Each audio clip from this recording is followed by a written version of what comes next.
मी स्वतः त्या ठिकाणी जाऊन आलोय मडके साहेब, म्हणून तुम्हाला हे जबाबदारीने बोलतोय। गुडघ्या एवढा चिखल आहे, माणूस पडला की तिथं तो जागेवर खलास होईल। त्या ग्रामपंचायतीला अक्कल पाहिजे। सरपंच पत्र देतोय हे तुम्हाला माहित असू द्या की मी जी घरपट्टी तुमची घेतलेली आहे तो एरिया, ती हद्द ग्रामपंचायतीच्या हद्दीत येत नाही। मडके साहेब, तुम्ही क्लास 1 ऑफिसर आहे। ज्या गोष्टीची मालकी तुमची नाही ती गोष्ट तुम्ही विकू शकताय का? हद्दच तुमची नाही। अरे नारायण, लाज वाटली पाहिजे तुम्हाला। आणि अशा अधिकाऱ्यांना डोळे झाकून बसतायत। जागा त्यांची नाही आणि घरपट्टी घेतोय, लाज वाटली पाहिजे। आता ग्रामपंचायत सांगते आम्ही मुरुम टाकू का? कशासाठी आता मुरुम टाकताय?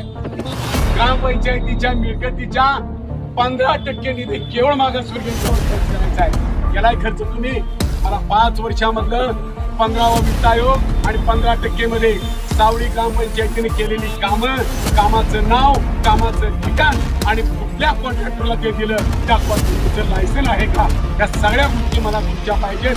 नसेल तर तुमच्या याच कार्यालयासमोर, याच गेटसमोर आमरण उपोषण आम्ही करणार आहे। राज्यातील किंवा आपल्या भागातील नवनवीन बातम्या बघण्यासाठी CK7 न्यूजला लाईक करा, सबस्क्राईब करा, बेल आयकॉनला क्लिक करा। पुरोगामी संघर्ष परिषदेच्या वतीनं मिरजेच्या पंचायत समिती कार्यालयावर ग्रामपंचायतीमध्ये जो अनागोंदी कारभार चालतोय त्या कारभाराच्या विरोधात जनतेचा हा आक्रोश होता। जनता या ठिकाणी त्यांचा आक्रोश करत असताना महत्त्वाचे मुद्दे जे मांडले गेले त्याच्यामध्ये नियमितपणे पाणीपट्टी भरून घेतली जाते तालुक्यामध्ये आणि पाणी मात्र 4च महिने सोडले जाते। पाणी नळ कनेक्शन जोडणीचे चार्ज 6,000 रुपये घेतले जातात। फसवणूक आहे हेही आम्ही इथल्या BDOंच्या निदर्शनास आणून दिलं। घरपट्टी भरून घेतली जाते परंतु रस्ते आणि सांडपाण्याची सोय केली जात नाही। रस्ते केले जात नसल्यामुळं ज्येष्ठ नागरिक आणि सर्वच नागरिकांना वाहतुकीसाठी अडथळा निर्माण होतोय आणि सांडपाण्याची सोय नसल्यामुळं आरोग्याचा फार जटिल प्रश्न निर्माण झालेला आहे। साथीचे रोग पसरण्याचा या ठिकाणी धोका निर्माण झालेला आहे। परंतु ग्रामपंचायत घरपट्टी घेते आणि सांगते की ती जागा आमच्या अखत्यारीत येत नाही, आमच्या हद्दीत नाही आहे। इथल्या BDO साहेबांनी स्पष्टपणे सांगितलं आम्ही घरपट्टी घेतोय म्हटल्यानंतर तुम्हाला रस्ते आणि सुविधा देणं आमचं काम आहे। आदरणीय मडके साहेबांनी स्पष्टपणे सांगितलं की इथून पुढे त्या सावळी गावामध्ये होणारे जे अन्याय आहेत, ज्या गैरसोयी आहेत 15 दिवसामध्ये त्या आम्ही मार्गी लावतोय।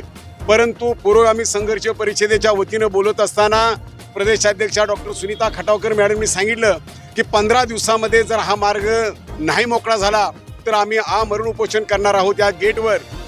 पुरोगामी संघर्ष परिषदेचे राष्ट्रीय संस्थापक अध्यक्ष संघर्ष नायक डॉक्टर प्राध्यापक सुभाष वायदंडे सर यांच्या नेतृत्वाखाली मिरज तालुक्यातील सावळी गावाच्या जटिल समस्या सोडवण्यासाठी आणि मिरज तालुक्यातील इतर गावांचा जो प्रश्न आहे तो प्रश्न सोडवण्यासाठी आणि त्या अन्यायाला वाचा फोडण्यासाठी मिरज तालुक्याच्या पंचायत समितीवर आपण जो मोर्चा काढला त्या मोर्चामध्ये प्रत्येक प्रश्नाला थेट भेटण्याचं काम आपण सर्व पदाधिकारी करत असतो। डॉक्टर संघर्ष नायक प्राध्यापक सुभाष वायदंडे सर आपल्या पाठीशी असल्यामुळं अनेक ठिकाणी आतापर्यंत मोर्चे काढून उपोषण करून निवेदन देऊन हे प्रश्न सोडवण्याचं काम तुम्ही करत असता। आज या ठिकाणी हे काम करत असताना प्रत्यक्ष चित्र आपण पाहिलं तर हे चित्र म्हणजे पाहत असताना याचं कारण काय आहे माहिती आहे का?